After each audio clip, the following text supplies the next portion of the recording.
বিমান এসে আমাদের বাচ্চাদের গায়ের উপর এসে পড়লো, আমাদের বাচ্চাগুলো পুড়ে কয়লা হয়ে গেল। আমাদের মা, আমাদের বোনরা বাচ্চাগুলোকে যে একবার শেষবারের মতো দেখবে সেই দেখার পরিস্থিতি ছিল না। ওই স্যারের নাম কি? কনক স্যার। আচ্ছা, আমার যখন ভাগ্নি মারা গেছে, আমার বোন কিন্তু বাচ্চাটাকে ওইভাবে দেখতে পায়নি, কেউ দেখতে দেয়নি, জোর করে দেখানো হয়েছে। আফিয়া, ওই যে জানলার সাথে একটা বাচ্চা ঝুলেছিল না ভাই, আগুন ধাউ ধাউ করে জ্বলতে জানলার সাথে লেগেছিল, আফিয়ার মাকে আফিয়ারা দেখতে পাচ্ছে?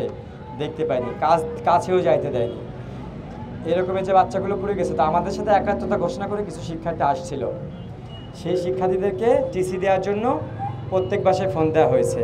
এবং এই মানববন্ধন করার আগে আমাদের প্রত্যেকটা বাসায় হেডমিস্ট্রেস, স্কুল শাখায় খাদিজা মিস ফোন করছে।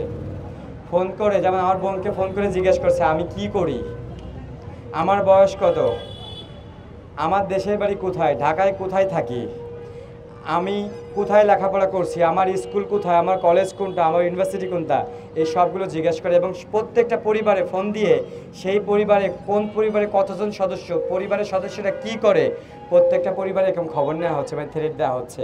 আমি আপনাদেরকে জানিয়ে দিচ্ছি, আফিয়ার আম্মাকে ফোন দেওয়া হয়েছে, আপনার একটা সন্তান গেছে, আপনি এত কথা বলেন কেন, আপনার আর একটা সন্তান আছে না, তুলে নেওয়া হবে।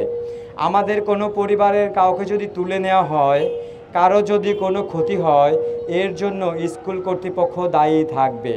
আপনাদের আবারও বলে দিচ্ছি, আমাদের কোনো পরিবারের যদি কোনো রকম ক্ষতি হয়, প্রশাসন দিয়ে তুলে নেওয়া হয়, আমাদেরকে যদি গুম করা হয়, মব জাস্টিস করে মেরে ফেলা হয়, এর জন্য মিডিয়ার কাছে বলে যাচ্ছি, এর জন্য স্কুল কর্তৃপক্ষ দায়ী থাকবে।